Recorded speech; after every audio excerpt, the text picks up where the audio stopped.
Привет. Этого обновления я года 2 ждал не меньше. Я и правда ждал этого несколько лет. Именно поэтому решил поделиться с вами своим обновлением. Потому что, знаете, для кого-то видео может быть полезным или просто интересным. Это BenQ EL2870U. Игровой 28-дюймовый 4К HDR монитор. Как по мне, прям то, что нужно для любителей игр. Себе я его брал в основном под PlayStation 4 для прошки, чтобы играть как полагается, но при этом он у меня также и для всего остального. Работы вроде монтажа звука и видео, просмотра фильмов или просто браузинга. Вы можете сказать, зачем же такой большой 28 дюймов? Это ого как много для десктопного монитора.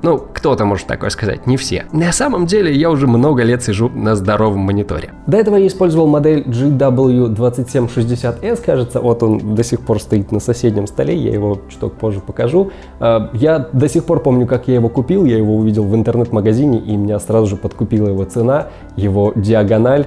И для меня это просто было нечто невообразимое. Вживую он оказался даже еще больше, особенно после моих предыдущих 19 дюймов. Представьте себе вот такой монитор и вот такенный монитор.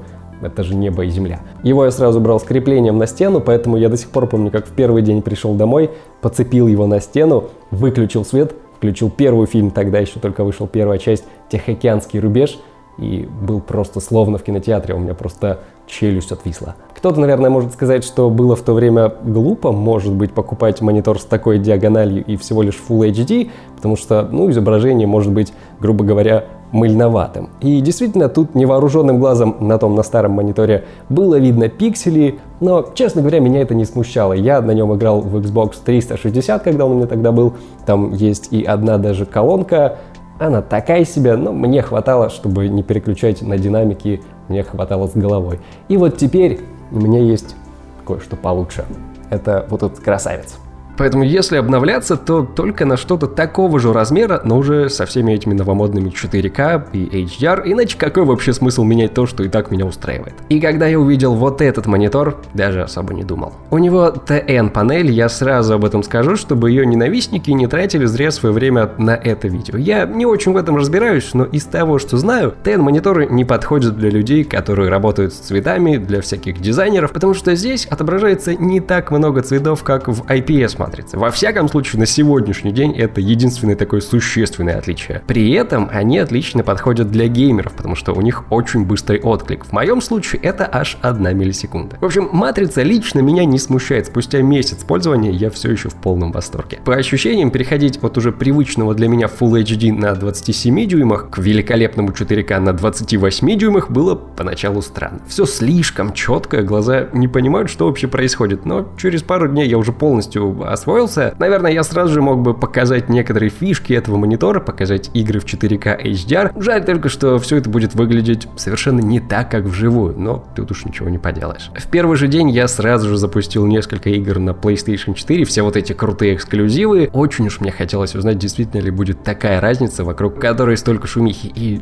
знаете, это и правда чума. Не будем поднимать тему чекбордов и настоящего 4К в играх на консоли от Sony, но разница просто огромная. Особенно с HDR. К слову, очень здорово, что монитор сам определяет, когда игра поддерживает HDR, а когда нет. По умолчанию он выключен, если же запустить какой-нибудь Horizon Zero Dawn, экран сам перейдет в нужный режим. Удобно и не нужно ничего лишний раз нажимать. Если же игра не поддерживает HDR, его можно все равно включить. Для этого есть кнопочка в правом нижнем углу, и монитор будет эмулировать этот режим. Он выглядит не так же, как настоящий, просто перекрученные цвета и яркость, поэтому, думаю, не стоит все, что вы любите, эмулировать в HDR. Что еще круто, у экрана есть AMD FreeSync. Правда, для меня он не играет особой роли, потому что у меня видеокарта от Nvidia, но кто знает, вдруг я перейду на AMD, будет вот такой вот приятный плюс. В общем, я перепробовал практически все игры, что стояли у меня на прошке, и каждый раз я все сильнее был доволен своим обновлением. Вообще, в мониторе есть еще разные плюшки, с которыми и кино будет приятнее смотреть, и работать в общем, а не только в игры играть. Например, штука под названием Brightness Intelligence Plus, ее можно активировать активировать той же кнопкой, что и HDR. По сути, это такой сенсор внизу экрана, который автоматически настроит для вас картинку. В зависимости от освещенности комнаты и цветовой температуры, экран будет сам подбирать, что лучше для вас, чтобы не уставали глаза. Для любителей кино есть режим Super Resolution, который симулирует высокое разрешение. Если, например, кино не лучшего качества, немного мыльноватое или просто низкого разрешения, этот режим вроде как должен сделать просмотр такого кино более приятным. Я несколько раз пытался его включить, но не то чтобы сильно видел разницу. Что точно видно, так это как шарпит картинку на рабочем столе. Значит, все-таки функция как-то работает. В общем, тут куча всего для сохранения вашего зрения, разных режимов, отсутствия бликов и миганий, так что можно спокойно часами втыкать в экран, и ваши глаза не повылазят наружу. Это плюс лично для меня, потому что я могу несколько часов пыжиться в экран, когда делаю видео. Тут и обработка звука, и сам монтаж, особенно если это поздно вечером в темноте. Это и правда здорово помогает. Странно было только запускать некоторые привычные для меня программы, вроде Vegas Pro или SoundForge, и видеть, что они не поддерживают по-нормальному 4К, и все супер маленькое или размытое из-за увеличения Windows. Наверное, для кого-то может быть минусом частота обновлений, тут всего лишь 60 Гц, но снова-таки лично для меня это не проблема, 60 хватает с головой. К тому же играю я в основном на PlayStation 4 и не в шутеры, поэтому думаю, переплачиваться такое для меня не очень было бы уместно. Углы обзора хорошие, просматриваются отлично, если это важно, потому что, все равно же в игры-то играть перед монитором нужно, а не сбоку. Тут только может быть недоволен ваш друг, который пришел в гости и сидит рядом, или для кино разве что, но снова-таки здесь с этим проблем нет. Точно как и с засветами, знаете, как это бывает, протекают края экрана и видно светлые участки. Так вот, с этим тут тоже все отлично, я ничего такого не замечал. Не знаю, стоит ли говорить о динамиках, встроенные динамики в мониторах чаще всего не самые лучшие, все-таки это не телевизор. В этой модели есть два динамика, звучат они нормально, это не отдельные колонки, так что и жаловаться нечего. Мне нравится, не использую. Лично я использую, потому что, когда играю на PlayStation 4, мне лень переключать колонки от компьютера. К слову, сзади посреди выходов есть один для джека, так что можно туда подключить и наушники, и колонки. Ну и помимо этого есть также два HDMI 2.0 порта и один DisplayPort 1.4. Дизайн лаконичный, возможно, для кого-то крупноватые рамки, сейчас их делают совсем тонкими, ну или просто меньше этих, но цвет монитора хороший, так что и рамки меня совсем никак не смущают. В общем и целом мне его вид очень нравится. В том числе и ножка, она хотя бы ровная, а не в форме луны или стрелочки, как у некоторых. Мне это нравится больше. Очень мало занимает места на столе, если что, ее можно убрать и повесить экран на стену. В общем-то, именно так я позже и сделаю, чтобы уже совсем освободить стол. Если как-то все это подытожить, лично для меня это отличный игровой монитор 4К, HDR, AMD FreeSync, это еще и с моим любимым размером, а таких, к слову, не очень много с этими спецификациями. Для людей, которые не покупают себе отдельно телевизор, а хотят играть на консоли на основном своем мониторе, это вообще вариант просто золото. Не было у меня и проблем с цветами или контрастом, всем тем, за что могут не любить TN-панели. Игры работают потрясающе, картинка отличная, все супер четкое. Я находил разные отзывы к этому монитору, был и один недовольный обзор, но меня все же больше убедили остальные положительные, и вот уже спустя почти месяц я все еще ни разу не пожалел о своем выборе. Да, такие вот большие игровые 4К мониторы могут быть дороговаты, особенно с IPS панелями. В этом случае он обойдется до $500, что здорово, некоторые и за 1000 есть. И вот как по мне, для десктопа и консольного гейминга этот вариант, во всяком случае лично для меня, просто шикарный. И я это говорю как обыкновенный пользователь, и говорю это исключительно по своему вот опыту использования, ни больше, ни меньше. Должен сказать огромное спасибо самой компании BenQ, которая поспособствовала этому видео. Без нее моего вот этого обновления могло бы и не случиться вовсе. Это чтобы вы знали, что это не реклама и никаких денег я за это не получал. Это действительно исключительно мои впечатления, но все это я делал в сотрудничестве с компанией BenQ. К сожалению, я редко делаю вот такие видео про свои обновления. В этом году я купил себе карту захвата для видео с консоли, хотел про нее рассказать, так ничего и не снял. Точно как и по стабилизатору для телефона, тоже хотел отдельное видео снять, ничего не снял. В общем, в будущем я очень постараюсь сделать больше видео о каких-то штуках, которые у меня есть, чтобы рассказать о них, чтобы рассказать о своем опыте использования и всяком таком. Мне бы очень хотелось это делать, мне интересно делиться своим впечатлением. Могу только надеяться, что для вас это будет интересным или хотя бы немного полезным, точно как и в случае с этим монитором. Вот такое получилось видео. Если вы остались довольны, то обязательно поддержите его лайком, это очень приятно, а также это очень мотивирует и это очень помогает самому выпуску. Ну и конечно, если вы здесь новичок, то обязательно подписывайтесь на канал, звоните в этот колокольчик, именно таким образом вы будете узнавать о новых роликах самым первым. Услышимся!